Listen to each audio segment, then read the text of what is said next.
led last Saturday. We were out in Croatia, 4 weeks in Greece. We were putting the final show together for 2024. However, please put your hands together for 2024.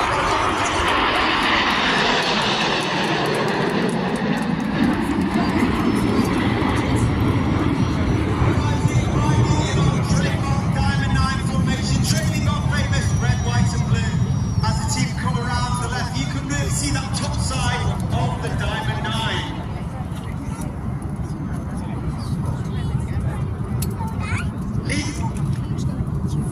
A new team leader, that's squad leader John Bond, known as Bondy.